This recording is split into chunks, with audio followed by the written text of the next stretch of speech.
Alright, what's up mga kamerks? Welcome back to my YouTube channel and don't forget to hit like and subscribe muna sa aking YouTube channel para updated kayo sa latest video ko. So ayan mga kamerks, ito meron tayong customer na MIUI 125. So ito papakita ko sa inyo kung paano ba binabaklas yung ating throttle body.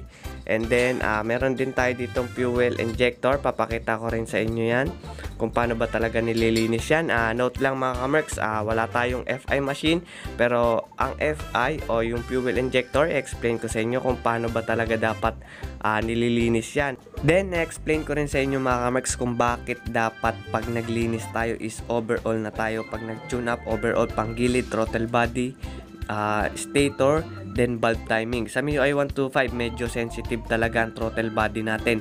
Tulad niyan, may nagpa-cleaning ng panggilid, then okay na yung panggilid, tapos magbabago yung pinaka throttle body setting natin. So konektado yan mga kamerks dahil yung drive phase natin meron yan na hangin na binubuga papunta sa ating throttle body. So pag nagbago yung higop ng hangin yan, may time na maapektuhan ang ating throttle body. Then punta naman tayo sa fuel injector natin. So ito lang mga kamerks, note lang din to, ang ating fuel injector ay hindi naman talaga dapat ini-FI machine yan.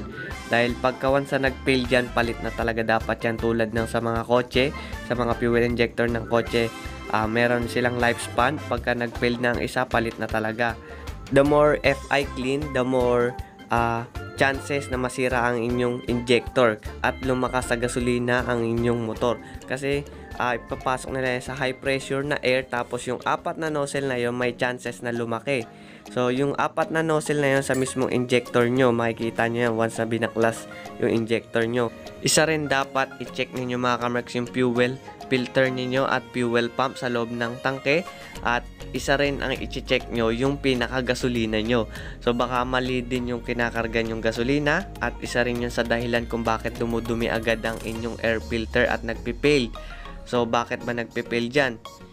So tulad nito, premium user to, yung na baklas ko na MIUI 125. Sobrang hirap itono niyan pagka hindi talaga nilinis yung pinaka throttle body nyo. At ayan, sobrang dumi. Kaya mas maganda pa rin gumamit kayo ng unleaded. Mas malinis talaga siya compare sa premium. Kaya may mga nagsasabi na bakit unleaded lang. So ayan, makita nyo lang yung difference between unleaded at premium gasoline. So sa throttle body naman, yan ang pwede natin linisin talaga, kasi kumbaga sa karburador, yan din talaga yung karburador, kaya lang hiwalay lang yung pinaka fuel supply natin. Then nandyan na rin pala ang ating TPS, which is the throttle body position sensor. So yung magse-sensor sa ating ECU pagka may problema sa ating throttle body. So yun yung magbi-blink sa ating check engine sa may ating dashboard. So malalaman nyo yung code nyan kung may sira ang ating throttle body. So ingat na lang din sa paglinis sa ating TPS. Sensitive din yan, kung mababasa nyo yan, make sure lang talaga dry na dry yan, matutuyo nyo, para naman maiwasan yung pagka-malfunction ng ating TPS sensor at mag-check engine sa ating dashboard.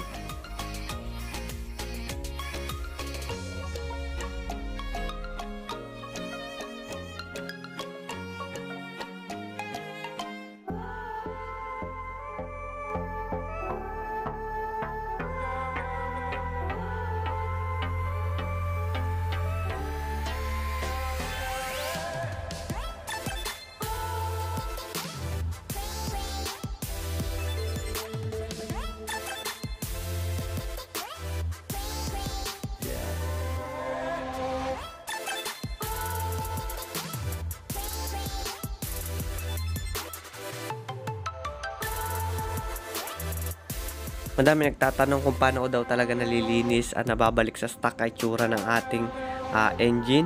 So palinis ko lang dyan is degreaser ko. Yung degreaser ko is formulated ko lang yan. Ako lang din gumagawa at nagbebenta rin po ako nyan. At ang pambanlaw ko dyan is tubig lang. Wala rin po akong halong chemical sa pambanlaw ko. Tapos tutuyuin po natin yan. At pupunasan po natin ng ontin langis para naman ma-prevent natin yung pagkakapit ng dumi at pagka sira ng ating mga metal part na may coated ng ating pintura.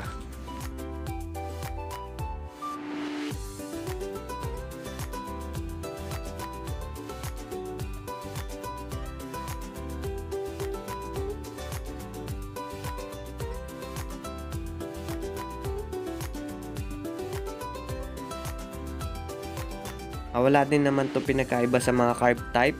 Ang pinaka-difference lang nito is walay lang talaga yung pinaka-supply ng ating gasolina at injector na to. Tapos meron na din siyang sensor. Yun. At wala din tong parang chamber ng gasolina. So which is tuloy-tuloy talaga yung gasolina niya from tank to pinaka-ating manifold. Yun yung pinaka magbubuga, yung pinaka-injector na lang natin. Pero yung fuel pump natin, pagka sinusi natin yan, automatic na tatapon yung gasolina niyan sa hose. Kaya ang magi-stop niyan yung pinaka-fuel injector natin. So which is 12 volts current yan. Pagka nag-on yan, magbubuga siya ng pino na gasolina. So pagka naka-off yan, patay din yung pinaka-injector natin. So ito rin ang ating mahalaga, yung pinaka air mixer natin na screw. So explain ko yan sa susunod na vlog ko mga kamerks. So ito ang ating injector. Hindi naman talaga dapat pinapa-FI clean yan. Pwede naman tayo gumamit ng additives na pinapatak. Then ito, papakita ko sa inyo yung additives na dapat na pwede nyong gamitin. So yan, Mag 1. Meron din yan STP. So malaking tulong yan para tumipid din sa gasolina ang inyong engine. At para din na mawala yung pinaka natitirang carbon. Nakakatulong talaga yan. Malinis yung ating throttle body at mga valve, pati na rin sa piston. So yan, 5 years ko nang ginagamit din yan. So malaking tulong yan para sa atin. At males na rin yung pagpapa-FI clean nyo ng inyong fuel injector. Procedure ng paggamit ng Mag 1. So 1 cup per liter lang mga kamerks. Ulitin ko, 1 cup per liter. Paalala lang po sa aking mga viewers, ang ating vlog as hindi po tutorial. So ito yung preview ng aking mga naging customer. At nagbibigay lang po talaga ako ng mga tips at tulong para naman maiwasan yung mga pagkasira ng ating engine. At prevention na din po ito sa mga owner para aware sila sa mga cost na mangyayari pagka mali po yung mga nagagawa natin DIY sa ating motorsiklo. Kung hindi nyo po kabisado, make sure lang sa mga expert po talaga natin papagawa, sa mga kasa at mga mekaniko na gumagawa po talaga na alam itong procedure na to.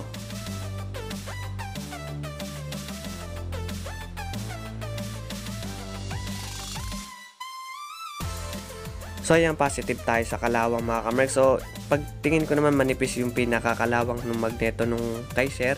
So kayang-kaya ng degreaser natin yan. Pero pagka makapal na yan, doon na yung time na babaklasin talaga natin yung pinakamagneto. Tapos lilinisin, tatanggalin yung kalawang, tapos lilihain, then i-repaint na talaga. Kasi yun yung mga time na hindi na kaya talaga ng degreaser, tapos babalik na lang din yung pinakakalawang. So marami nagtatanong kung ini-spray ko yung degreaser ko tapos tutubigan ko lang pambanlaw, tapos di ba babalik naman daw yung kalawang. Pero hindi, may ginagawa akong anti-corrosion dyan. So alam na mga naging customer ko yan at kung ano yung paano procedure ginawa ko dyan. So ayan, tubig lang, tapos meron akong nilalagay na anti-corrosion para hindi kalawangin. So ayan mga kamerks.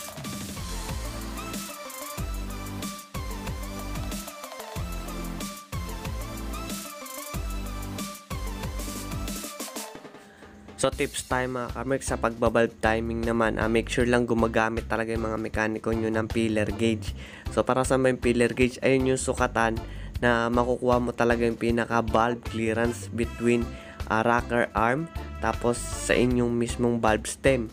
So ayan, ginagamitan ko yan. Pagka naman nakatama na yung pinaka bulb timing na yan, make sure lang ihigpitan nyo na lang, tapos i-gauge nyo pa rin siya. Tapos ang pinaka gauge nyan ng valve clearance is nasa ilalim ng upuan nyo. So iba-ibang series kasi ng exhaust yung ating M3. So MIUI 125. So standard pa rin dyan 0.06 mm sa ating intake. Sa exhaust naman nagbabago yan kada series ng motor. Meron 0.18, meron po 0.22, 0.23. So depende sa M3 sa nilabas ng Yamaha.